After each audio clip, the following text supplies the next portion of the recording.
Okay, so today's video topic is something I've covered in the past, and actually it's something I haven't really touched up on in a long time, and it's something that I meant to get back to a while ago, but it just kind of slipped out of my hands pretty much, and here we are talking about it 3/4 of a year later.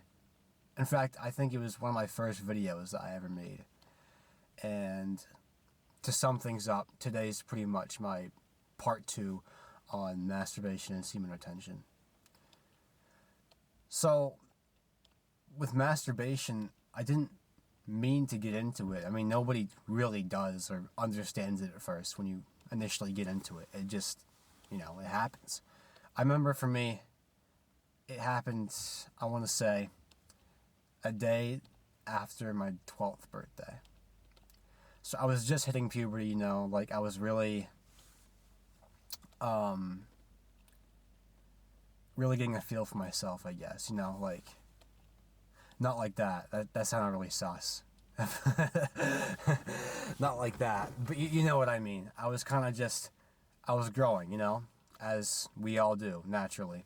And, I don't know, one night it just kind of happened. It just unexplainably happened. And I was so confused and scared, but at the same time, it felt so good. And, I continued to do it. I did it the next day. Felt amazing, and I didn't really think there was anything wrong with it. And nobody ever does until you get to the later years in your life, I'm 20 years old, and I had a pretty strong addiction, or rather compulsion to it, for around 6 years.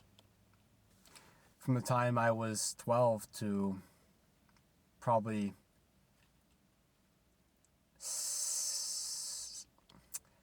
to 18 and a half-ish is when I really started to slow down with it, because I started to feel the effects from it. When you get so, unquote, addicted, I don't want to say addicted, but I can't think of a different word for compulsed. Is that a word? I don't know. But I'm going to use addicted in this context. I didn't really feel the effects of being addicted to that kind of stuff until only a couple of years ago, really. I understood how much it was affecting me. And it especially affects, your dating life and just your interactions with people around you. Your brain you're foggy constantly. You can't really think as well as you'd like to, or say the things you'd want to say to somebody, or really feel as good as you can. Too much of anything is bad for you in hindsight. And masturbation is one of those things that the more you do it, the more it consumes you. At least it did with me. I'm not sure everybody that was my age had that same kind of experience, but it really messed my brain up. It really did. My attention span is horrible, and I feel like it's only now, since I've really stopped doing it, it's just coming back to me. It's slowly but surely becoming whole again. And I do feel like my interactions with people have become a lot better as well. The whole semen retention thing, at least in my perspective, is not bullshit. It's not bullshit. It actually is something where, what's the word? Celibacy. Partaking in that really makes a big difference. Not partaking in lustful activities. That stuff is bad for you, man. Too much of it, at least. Every once in a while, sure, whatever, go for it. But it doesn't feel great, It's kind of like the day after you, I don't know, or if you drink or something like that, smoking or drinking, the day after that, in the morning, you feel it a lot, and it doesn't feel very good, You had a lot of fun the night before, but then the next morning, you're feeling the after effects of it, and it doesn't feel so good. It's kind of a same feeling. I didn't really get into drinking and smoking as much until probably 6 months ago. And I've only tried it a few times, but the times I've done it, in my mind I'm like, this feels very similar to post-nut clarity. It felt almost identical, actually. And that feeling immediately put me off that stuff. Because I don't want to feel bad about myself. I don't want to have another reason given to myself to feel bad, you know? It doesn't feel good. Not at all.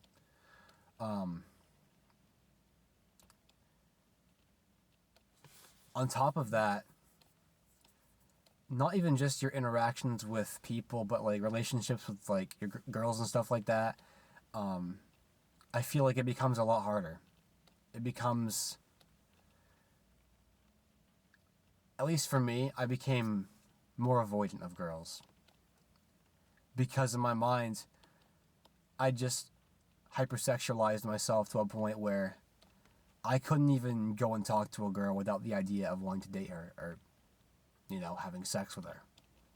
And that mindset is dangerous because how are you going to get into a relationship if all you have in mind is sex and sexual things, you know? That's not what a relationship is built off of. And if that's the only thing you have in your mind, I mean, good luck.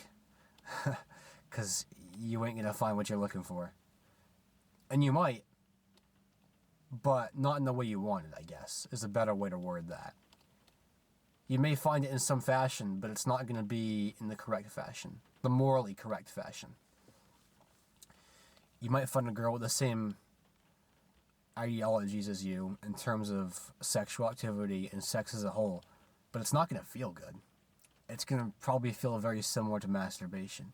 You know, you hook up with a girl, you have a one-night stand with her or something like that, and then the next morning, all that's said and done, and that girl you were just talking to, and you know, you're starting to feel a little bit of something with, she's gone.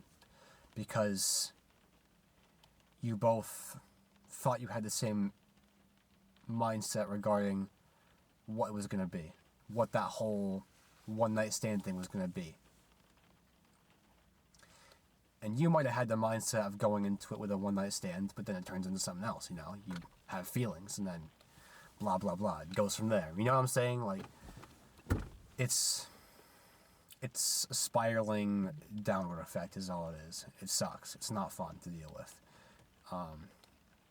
That sounds very personal, I know, because I've had similar things happen to that before. I'm not typically somebody who goes in with the one-night stand mindset. I don't really believe in that. I never really have believed in that. But the sexual mindset, because of years of masturbating, will definitely consume you. And, you know, having those hypersexualing thoughts, hypersexualization, I don't know. Having those kind of thoughts in your brain is not going to give you a high-value woman in your life. You're not going to find or stumble upon somebody who's interested in you or interested in you if you have that kind of mindset. And, I mean, you can hop online and Google some porn as much as you like and feel good for 5 minutes, 10 minutes, or if you're one of those guys, an hour plus. You can do that as much as you'd like, but you're not going to feel anywhere near as good as you would going up and talking to a girl, you know? Again, like I mentioned in past videos, it's one of those things where, like, sure, if you go and talk to a girl that you're interested in, or you go up and approach her, and she rejects you, it's like, who cares? You still did it, bro. You're ahead of most people at that point. Most guys don't even do that. So, I mean, if you got the balls to go and say something to her, then bravo, my friend. You did something good. Because it's a learning experience, man. Not every girl you talk to is going to be the one, of course. You just got to accept that, of course.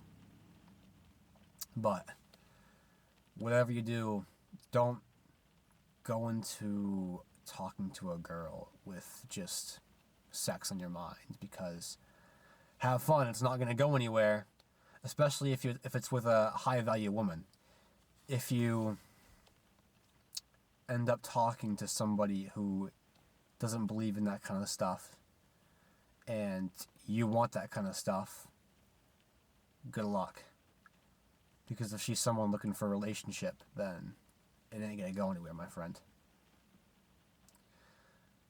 So yeah, that's kind of all I really have for regarding my second part of masturbation and semen retention. To sum it up, really,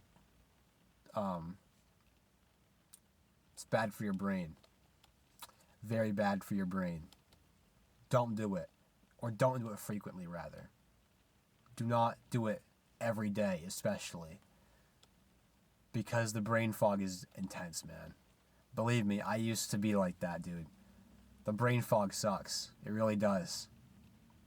Don't let yourself get to that point. That's all I got for today. Stay blessed.